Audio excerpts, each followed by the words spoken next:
우리의 좋은 습관은 우리의 좋은 인생이 되게 합니다.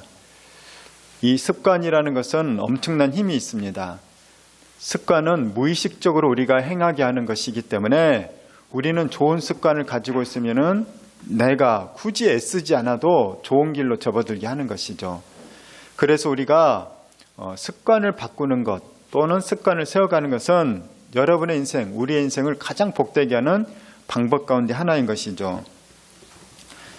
제가 그런 글을 읽었는데 아무리 성격이 다혈질이고 욱하는 사람일지라도 스타벅스 직원이 되면 친절한 직원이 돼버린대요. 왜 그런지 아세요?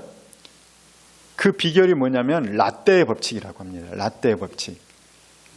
이 라떼의 법칙이 생겨나게 된 원인이 있는데 미국 사람들은 연구하기를 좋아하잖아요.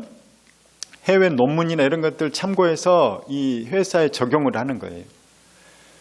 어떤 논문이었냐면은 1992년에 영국의 어떤 심리학자가 스코틀랜드에 있는 정형외과 병원에 가서 약 60명의 환자들을 놓고 실험을 한 거예요. 어떤 실험을 했냐면은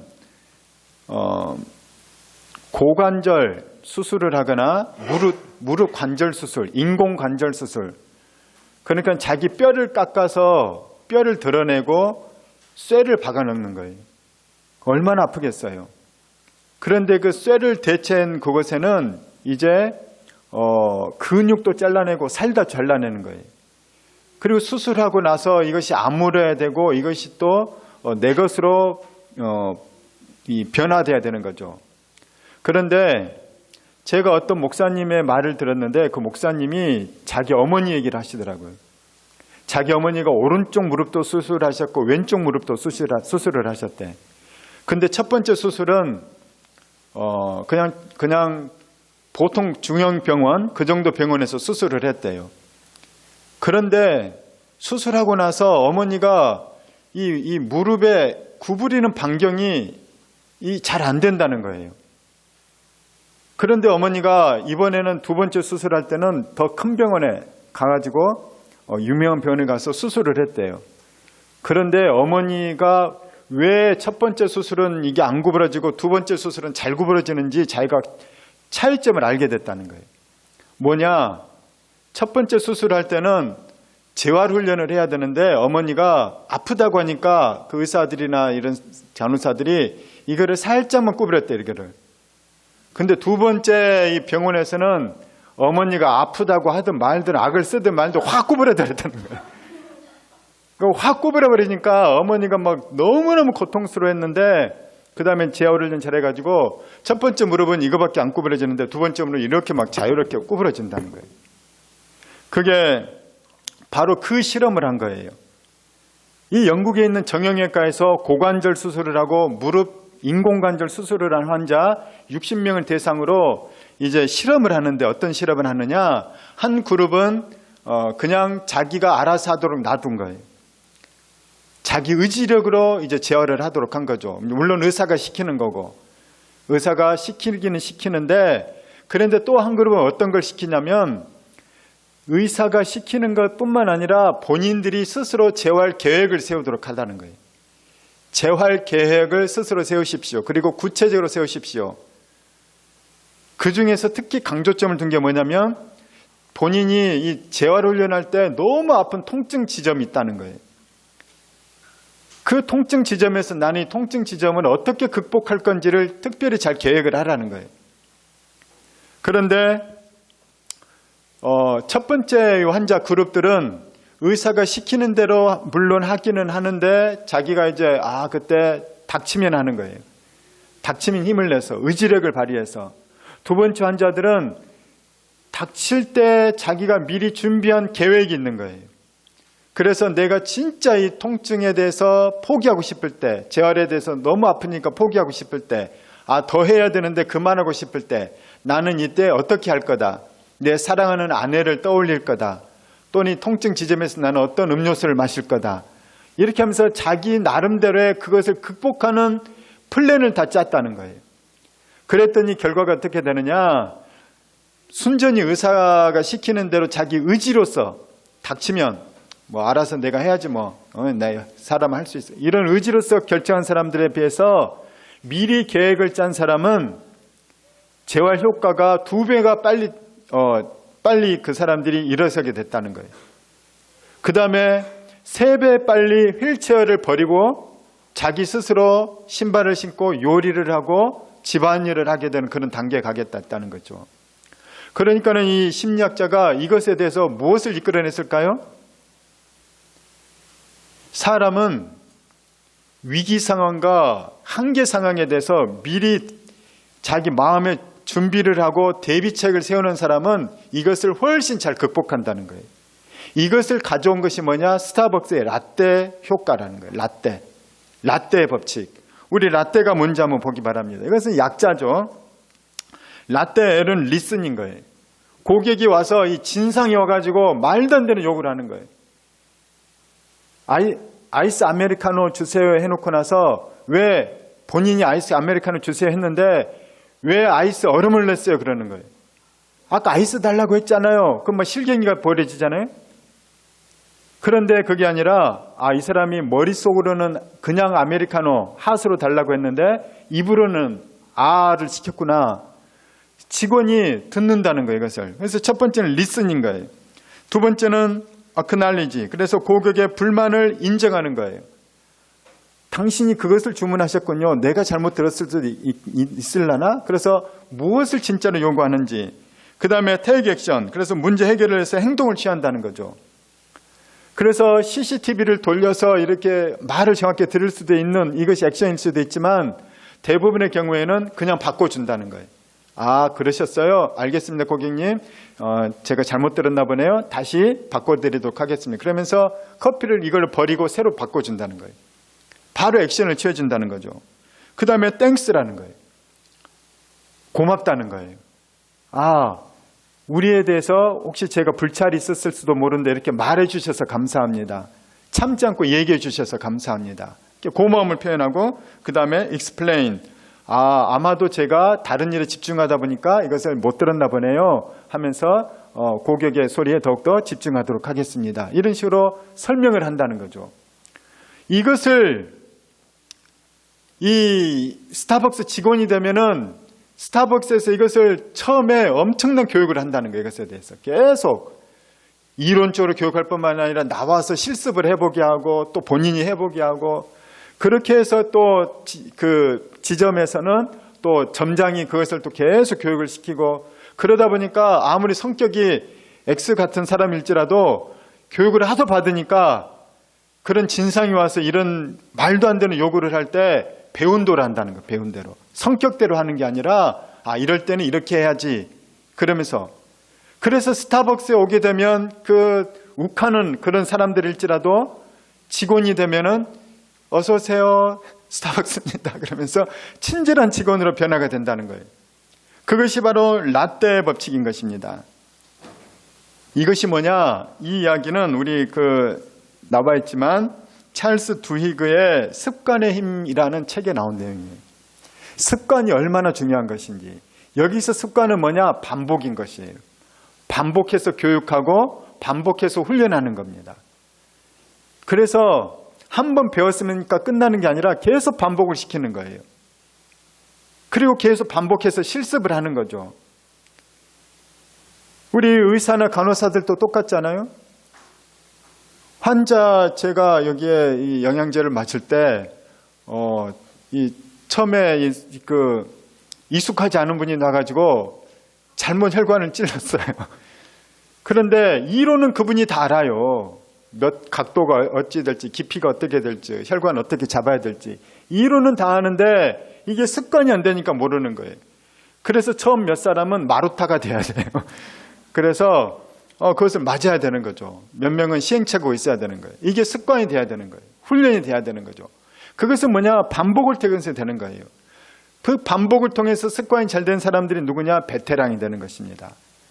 그래서 군대를 가면은 아무리 서울대를 나와도 우리 때 막 서울에 유명한 대학을 나왔는데 제가 공군인데 군복을 입고 왔더니 너무 어리버리한 거예요, 애가. 야, 그래서 고참들이 놀렸어요. 야, 너 연세대 맞냐? 일도 너무 못해. 뭐 말귀도 못 알아들어.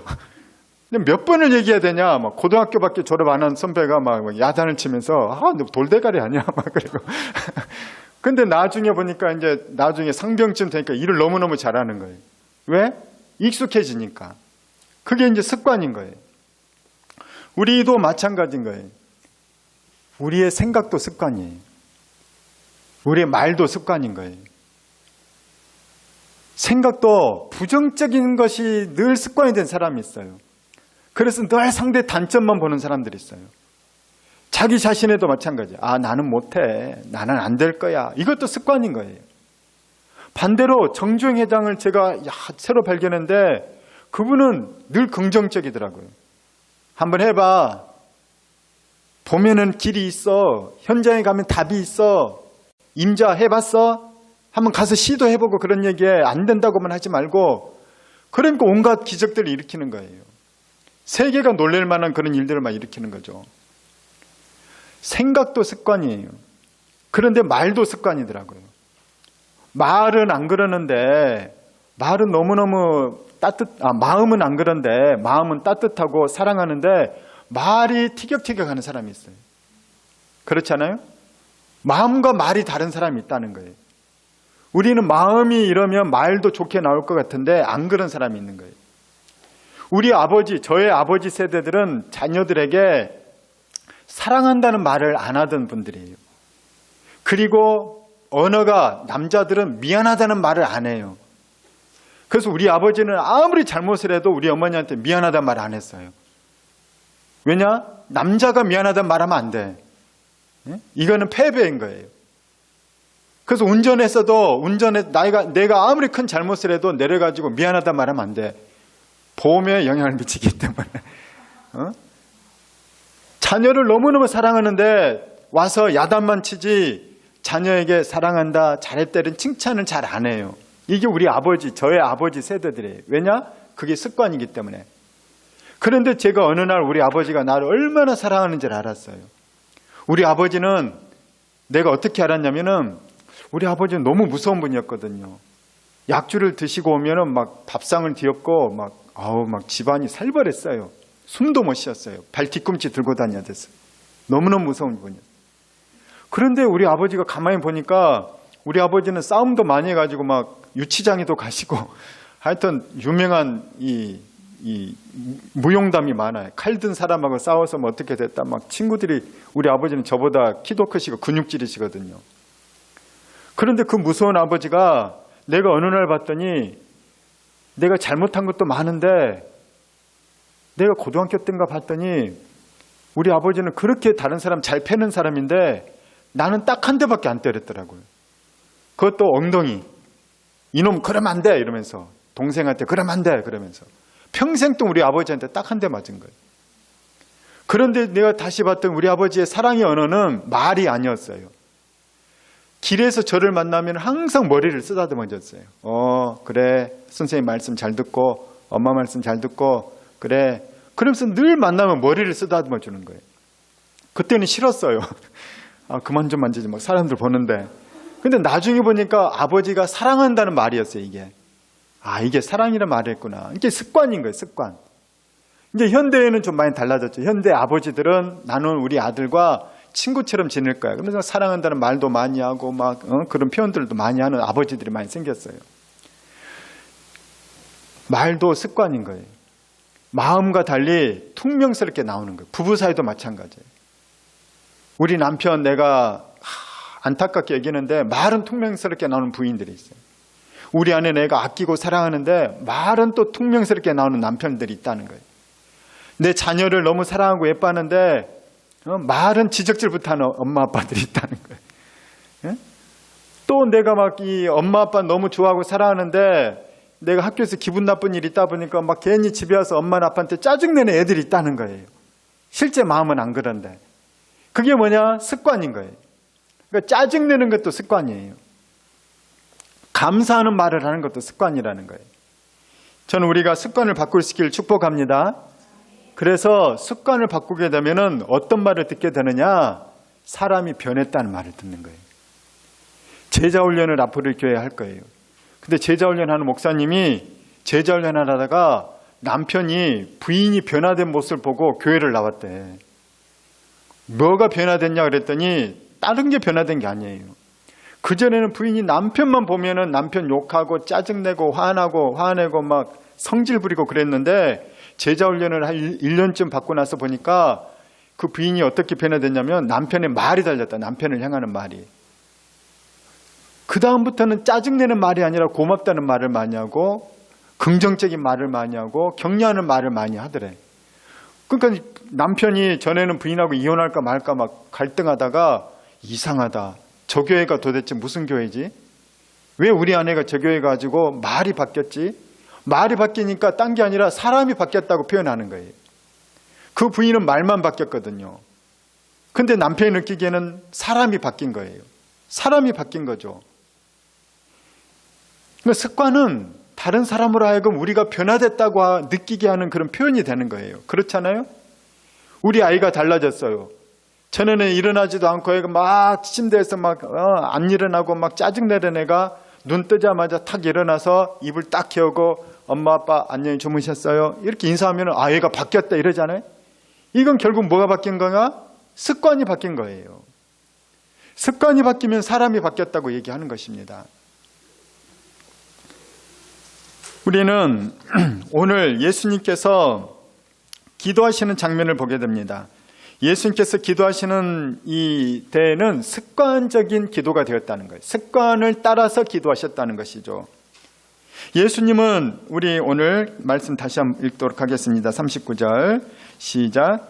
예수께서 나가사 습관을 따라 감람산에 가시며 제자들도 따라갔더니.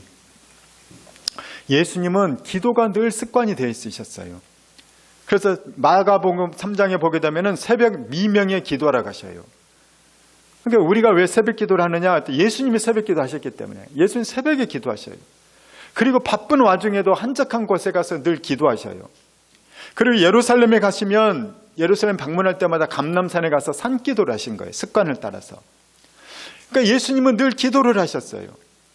이스라엘의 믿음의 사람들은 늘 기도를 했어요. 아브라함도 그렇고 다윗도 그렇고 다니엘은 하루에 3차례를 기도를 했어요. 그 기도의 습관을 따라서 다니엘은 하나님의 사람이 되었고 대제국의 총리가 됐을 뿐만 아니라 하나님의 말씀을 전하는 선지자가 됐던 거죠. 베드로와 요한도 습관을 따라 기도하러 가요. 사도행전 3장에 보게 되면. 기도하러 갔다가 거기 앉은 병이를 고쳐버리는 거예요. 그들은 기도 습관이 되어 있는 거예요. 예수님은 평상시 기도의 습관이 되어 있었기 때문에 오늘 또 역시 기도하러 가신다는 거예요. 그런데 예수님이 기도하시는 오늘 본문의 이날 밤이 얼마나 중요한 밤인 줄 몰라요. 이날 밤 예수님은 체포를 당해 가셔요.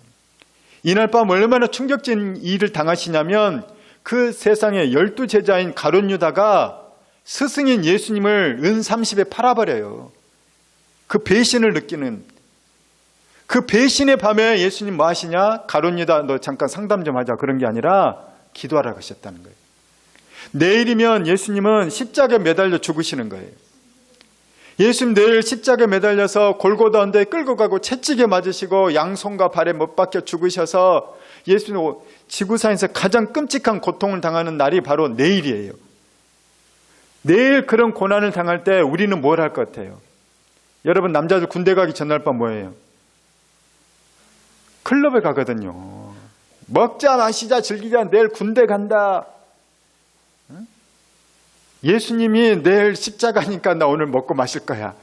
파티할 거야. 오늘 클럽에 갈 거야. 그랬을까요? 예수님은 그 중차대한 일을 앞두고 뭘 하셨느냐? 모든 걸 자포자기하고 우울에 빠져 있거나 파티에 가시거나 그런 게 아니라 그 중요한 일을 앞두고 예수님께서 하셨던 일이 뭐냐? 기도하셨다는 거예요. 습관을 따라서 평상시에 하던 대로 똑같이 기도하신 거예요.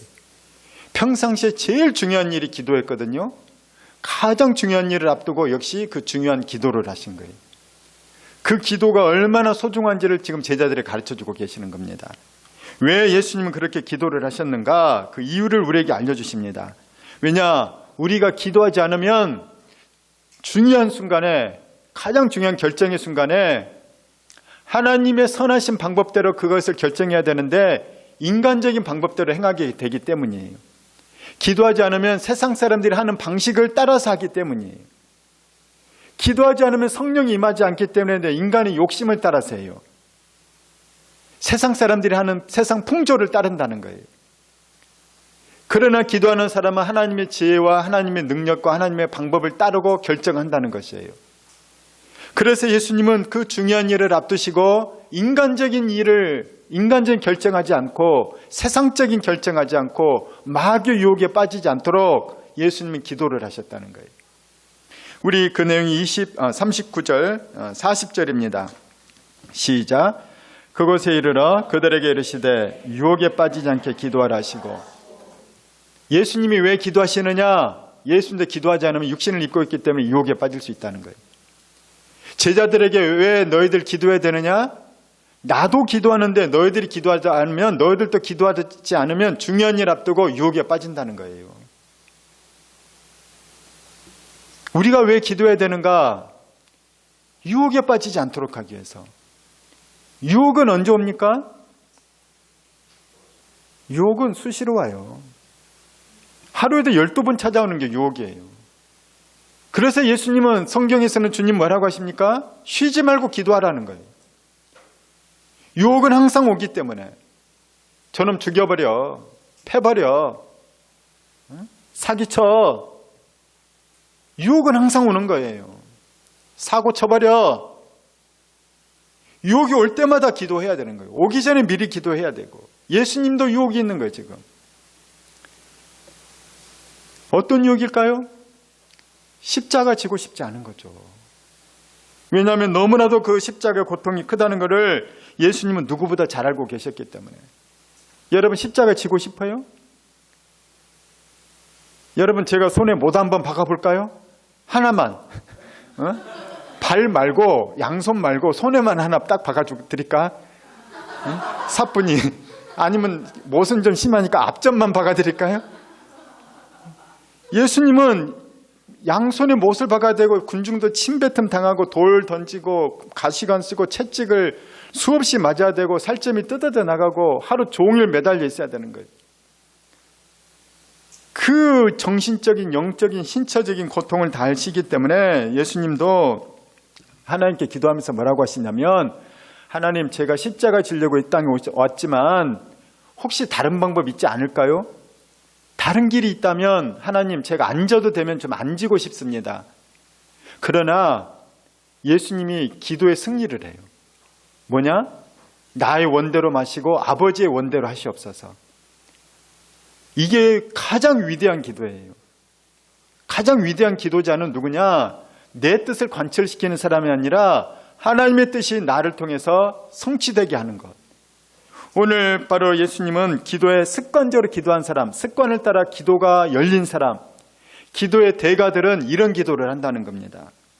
우리 42절입니다. 시작. 이르시되 아버지여, 만일 아버지의 뜻이거든 이 잔을 내게서 옮기시옵소서. 그러나 내 원대로 마시옵고 아버지의 원대로 되기를 원하나이다 하시니. 이 잔은 뭐냐? 쓴 잔이에요. 십자가, 고난의 쓴 잔. 이 고난의 쓴 잔을 내가 마시지 않아도 되면 주님, 아버지 내가 안 마실 수 있으면 안 마셨으면 좋겠습니다. 그러나 이 고난의 쓴 잔을 마셔야만 된다면 제가 아버지의 뜻대로 마시겠습니다. 나의 욕심을 다 내려놓고 내 욕망을 다 내려놓고 주님 뜻대로 내가 마시겠습니다. 저를 통해서 아버지의 뜻을 이루어 주십시오. 이것이 평상시 기도하던 사람이 결정적일 때 이런 기도를 하는 겁니다. 그런데 평상시 기도하지 않는 사람 어떤 기도합니까? 주구당당 내 힘든다는 얘기밖에 안 해요. 물론 그 얘기를 하셔야 돼요. 그리고 그냥 내 뜻만 이루어지기를 간절히 원하는 거예요. 기독교인이 왜 욕을 먹는지 아세요? 기독교인이 왜 욕을 먹느냐면 내 마음대로만 살려고 하기 때문이에요. 하나님도 내 마음대로 살도록 나를 도와줘야 돼요. 하나님도 나를 위해서 존재해야 된다는 거예요. 하나님도 내 마음대로 살아야 되는데 다른 사람은 말할 것도 없죠. 이기적인 이 그리스도인들이 회사에서 어떻게 해요? 부장님도 나를 위해서 있어야 되고 대리도 나를 있어야 되고 신입사원도 나를 위해 있어야 돼요. 다 이용만 해먹어요. 그런 사람이 기도할 때도 똑같이 그런 기도를 하는 거예요. 나를 위해서만 하나님 일해 주세요. 다른 사람 피해를 입든 말든 나를 위해서만 일해 주세요. 그런 사람은 예수님과 먼 기도예요. 나는 이것을 원합니다, 하나님. 나는 마음이 힘들어요. 위로해 주세요. 나는 지금 건강에 문제가 있어요. 하나님 고쳐주세요. 나는 지금 어떤 문제가 있어요. 어려움이 있어요. 해결해 주세요. 그런 기도를 하셔야 돼요. 그런데 그 기도에 대해서 하나님 그런데 이것이 하나님의 뜻입니까? 사도 바울은 자기 몸이 너무너무 아파가지고 다른 사람 기도하면 본인이 낫는데 본인을 위해 기도하면 안 낫는 거예요. 육체의 가시라고 표현을 해요. 그래서 사도 바울이 너무너무 이상한 거예요. 왜 다른 사람 위해서 기도하면 낫는데 나는 안 낫지? 그래서 3번이나 작정 기도를 했다는 거예요. 간절히 기도를 했다는 거예요. 그런데 하나님 뭐라고 하시냐? 나의 은혜가 너에게 족하다, 충분하다. 너는 아파야 된다는 거예요. 너는 아파야 겸손하고 아파야 열심히 살고 아파야 다른 사람 불쌍히 여기고 너는 아파야 복음의 일꾼이 될 수 있다는 거예요. 너는 아파야 성령만 의지한다는 거예요. 네가 건강하면 너를 의지하기 때문에 안 된다. 너는 교만해서 안 된다. 너는 아파야 겸손해진다. 사도 바울이 그래서 3번 작정 기도하고 나서 그 다음부터는 자기 병을 위해서 기도하지 않아요. 평생 병을 앓으면서 살아요. 뭐냐? 나의 병을 위해서 3번이나 작정 기도하면 간절히 기도해야 돼요. 내 인생의 문제에서 간절히 기도해야 돼요. 그런데 마지막 기도는 뭐냐? 하나님의 뜻이 이루어지는 기도해야 되는 거예요. 하나님, 제가 이 회사에서 야근 안 하면 편한데 그런데 다른 사람이 다 일이 있다고 문제가 있다고 합니다. 눈은 아기가 아프다고 하고 좀 바꿔달라고 하고 또 어떻다고 하고 근데 오늘 저녁에 내가 수요 예배 가야 돼요. 내가 야근을 할까요? 수요 예배 가야 될까요? 하나님께 기도하는 거예요. 어떤 때는 마귀가 너 장난한다. 너 지금 기도 안 하면 네 시험에 들기 때문에 기도해야 된다. 그래서 하나님이 그럼에도 불구하고 기도하러 가라고 할 때가 있어요. 근데 어떤 때는 기도하면은 나는 빨리 가서 수요 예배 빨리 끝나고 집에 가서 쉬고 싶은데 오늘 야근 너가 해라고 하는 때가 있어요. 너가 다른 사람 섬겨라. 너도 피곤하지만 다른 사람도 더 피곤하기 힘들기 때문에 너가 다른 사람 섬겨라. 회사에서 너가 섬겨라. 하나님이 그런 응답을 주신다는 거예요. 그러면은 나의 원대로 마시옵고 주님의 원대로 하기를 원합니다. 그러면서 내가 그걸 한다는 거예요. 할렐루야. 가정에서도 마찬가지예요. 가정에서도 누군가 해야 될 일이 있어요. 누군가 해야 될 일이 있는데 내가 하는 거예요. 내가. 이기적인 사람이 아니라 섬기는 사람이 돼야 되는 거예요. 이것이 바로 오늘 예수님이 하신 기도의 모범이라는 것입니다. 내 욕망, 내 편안함을 추구하는 게 아니라 하나님이 기뻐하는 것을 내가 따르겠습니다. 하나님이 원하시는 것을 따르겠습니다. 주님은 바로 이런 최고의 위대한 기도를 하셨고 이 주님이 이런 기도를 했을 때 하나님은 예수님을 너무너무 기뻐하셨어요. 하나님이 원하시는 그 기도라는 거예요. 내가 십자가에 못 박혀 죽을지라도 하나님의 뜻이 이루어진다면 나는 죽겠습니다. 주님 나를 통하여 아버지의 뜻을 이루어 주시옵소서. 하나님이 얼마나 기뻐하셨는지 하늘로부터 응원군을 보내주시고 응원군. 돕는 일을 보내주는 거예요. 얼마나 기뻐하는지 표시를 해주시는데 하나님께서 그 기도에 대해서 기쁘다는 표현으로 천사를 보내줘요. 그리고 그 기도 절대 너가 실패하지 말고 승리해라는 거예요. 나의 원대로 마시옵고 아버지의 뜻대로 하시옵소서. 이 기도 절대로 포기하지 말고 끝까지 그 기도하라는 거예요. 그래서 그 기도 승리할 수 있도록 돕는 자를 보내줘요. 누구를 보내줍니까? 43절입니다. 시작. 천사가 하늘로부터 예수께 나타나 힘을 다하더라. 자기를 부인하는 기도거든요. 십자가 안 지고 싶어요. 나 안 하고 싶어요. 오늘 설거지 안 하고 싶어요. 교회 봉사 안 하고 싶어요. 나는 무슨 찬양팀, 뭐진 안 하고 싶어요. 그런데 내가 이것을 통해서 하나님의 영광 받으시고 다른 이들의 도움 받는다면 나를 부인하고 하겠습니다. 나를 부인하는 기도를 주님이 제일 기뻐하셔서 심지어 천사까지 보내주신다는 거예요. 그래서 힘내. 너 그 기도 지금 잘하고 있는 거야. 절대로 그 기도 포기하지 말고 끝까지 그 기도해. 아버지 영광을 위한 기도, 아버지 뜻이 이루어지는 그 기도, 너 그 기도 계속 해야 돼. 끝까지 해야 돼. 네 욕심 채리는 기도하지 말고 아버지 뜻이 이루어지는 그 기도하면, 그 기도 되면은 하나님의 영광이 드러나게 되고 너가 승리하는 신자가, 성도가 되는 거야. 그래서 하나님은 우리를 돕는 응원군으로서 천사를 보내서 천사가 우리 기도를 도와주는 거라는 거예요. 저는 여러분의 기도 가운데 천사가 돕기를 축복합니다. 여러분이 하나님 기뻐하는 기도하면 천사를 보내준다는 거예요. 주님은 오늘 우리가 습관적으로 기도하셨다고 했어요. 습관적으로 기도할 때 우리는 보통 습관적이라는 말에는 사실 부정적인 의미도 들어가 있어요. 쟤는 그냥 습관적으로 웃어. 습관적으로 웃는 척해. 쟤는 이런 말은 뭐냐? 형식적이라는 의미도 담겨져 있다는 거예요. 그래서 마음은 없고 그냥 항상 하던 대로만 한다. 이것을 습관적으로 하는 말을 갖고 있는 의미이기도 해요. 그런데 예수님은 이것에 대해서 반박하는 내용이 있는 거예요. 습관적이라는 것은 뭐냐? 좋은 습관을 갖고 있다는 것이지 마음이 없다는 얘기가 아니에요. 예수님은 기도하시는 좋은 습관을 갖고 계시면서 그 기도하시는 습관을 제자들도 가지기를 원하시는 거예요.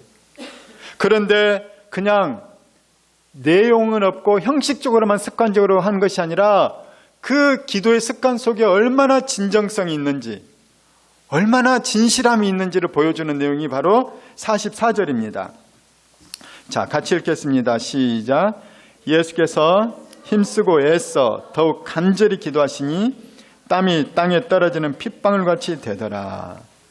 예수님은 그냥 오늘 기도 1시간 하기로 했으니까 시계 보면서 아직 안 됐네, 막 중언부언 하면서 아직 안 됐나? 그렇게 기도하는 게 아니라 1시간을 하든 2시간을 하든 그냥 하나님께 집중하면서 하나님 간절히 기도하는 거예요. 간절히 부르짖으면서 기도할 때 얼마나 심하게 마음을 담았냐면 몸에까지 이게 나오는 거예요. 증상이. 모세혈관이 터져서 그 땀이 흐르는데 피가 같이 섞여서 떨어졌다는 거예요. 그만큼 간절히 예수님은 기도하셨다는 거죠. 저는 우리가 습관적으로 기도할 뿐만 아니라 그 안에 진정성 있는 기도하기를 축복합니다. 그럴 때 우리 예수님의 기도를 우리가 따르는 것이에요. 그럴 때 우리는 하나님의 뜻을 이루는 기도인들이 된다는 것이죠. 자, 예수님이 이렇게 습관을 따라서 오늘 또 중요한 일을 앞두고 기도하시고 간절히 기도할 때 제자들은 뭐하고 있었을까요? 제자들 뭐하고 있습니까? 우리 45절 같이 읽겠습니다. 시작. 기도 후에 일어나 제자들에게 가서 슬픔으로 인하여 잠든 것을 보시고, 예수님이 그렇게 습관을 따라서 하나님께 규칙적으로 나가서 기도하고 땀방울이 핏방울이 될 만큼 간절히 기도하고 예수님이 왔는데 제자들은 자고 있어요. 얼마나 허무해요. 그렇지 않아요? 나는 간절히 열심히 일하고 있는데 쟤는 딴짓하고 있는 거예요. 화가 날 수도 있죠. 그런데 예수님은 여기에서 제자들에게 그들이 왜 잠든 이유도 다 알고 계셔요. 사람이 힘들면 잠이 와요. 그렇죠. 스트레스 많이 받아도 잠이 와요. 너무 슬퍼도 울다가 잠들어요. 너무 마음이 낙심이 돼도 지쳐서 잠이 오는 거예요. 그러니까 제자들이 인간적으로 육신적으로 잠이 오는 것은 당연하다는 거예요. 제자들은 너무 슬퍼서 잠이 온 거예요. 예수님이 이제 십자가 지시겠다고 하니까 오늘 마지막 저녁 만찬 마지막이다. 너희들과 마지막 식사다 하니까 제자들은 예수님과 이별이 너무 슬퍼서 어떻게 할까 근심 걱정 슬픔에 빠져 있다가 잠이 들었다는 거예요. 이것은 인간인 거예요. 인간의 모습. 이것은 신자의 힘을 잃어버린 거예요. 제자들은 평상시에 이렇게 살았다는 거예요. 여러분은 평상시 어떻게 삽니까? 힘들면 낙심하다가 피곤하다가 지쳐서 잠이나 자자. 힘들면 피곤하다가 슬퍼하다가 누구 욕하다가 핸드폰이나 보다가 지쳐서 잠이나 자자. 이게 제자들이었다는 거예요. 그 제자들은 어떻게 되느냐? 시험에 듭니다. 어떤 시험에 듭니까? 베드로는 예수님 모른다고 3번이나 저주하면서 부인을 해요. 나는 저 인간 몰라. 제자들은 예수님이 잡혀가는 그 순간 다 뿔뿔이 흩어서 도망가 버려요. 십자가에 예수님 매달려서 인류의 죄를 위해서 어린 양으로 죽으시는 그 위대한 순간에 제자들은 비겁하게 다 숨어버린다는 거예요. 기도하지 않은 자들은 시험에 들어요.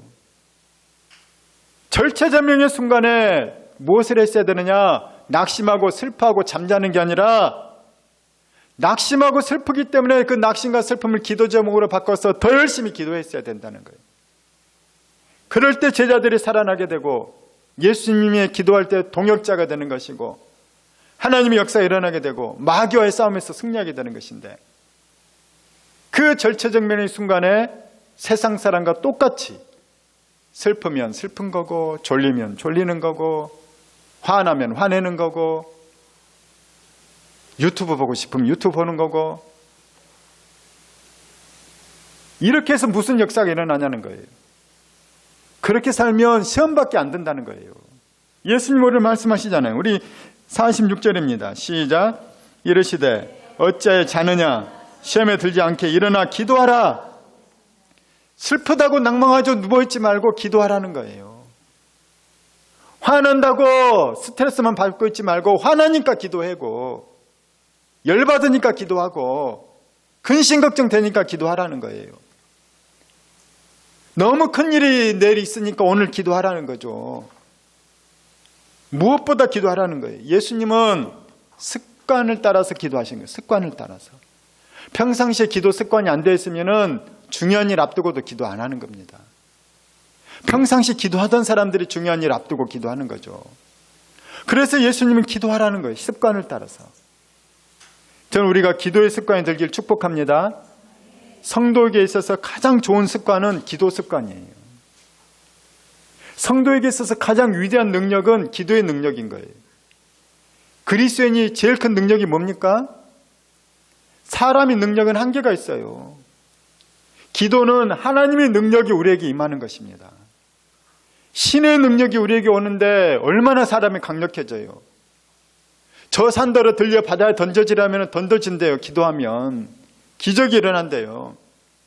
병든 자가 낫게 되고 귀신 쫓겨나게 되고 문제가 해결되게 되고 그런 일들이 어떻게 일어나느냐? 다른 이유로서는 일어나지 않는다는 거예요. 기도 외에는 이런 일이 일어나지 않는다는 거예요.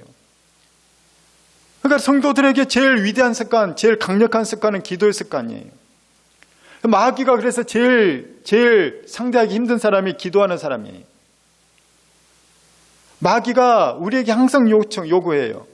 성경 읽어도 돼. 예배 그래 드려. 신앙서적 읽어. 제자훈련 받아. 하나만 하지 마. 기도만 하지 마. 기도하는 애들 너무 무서워.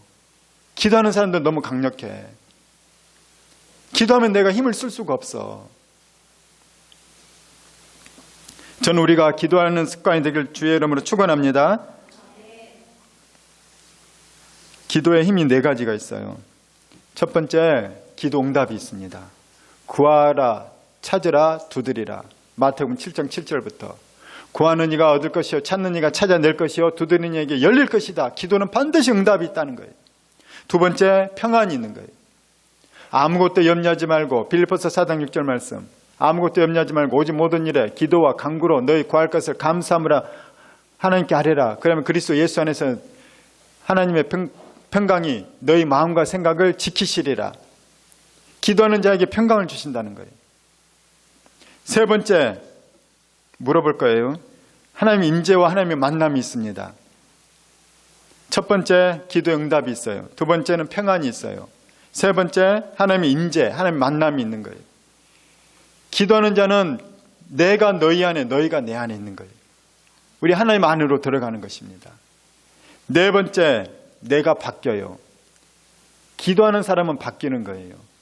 왠지 압니까? 말씀만 듣는 사람은 잘 안 바뀌어요. 책만 읽은 사람은 잘 안 바뀌어요.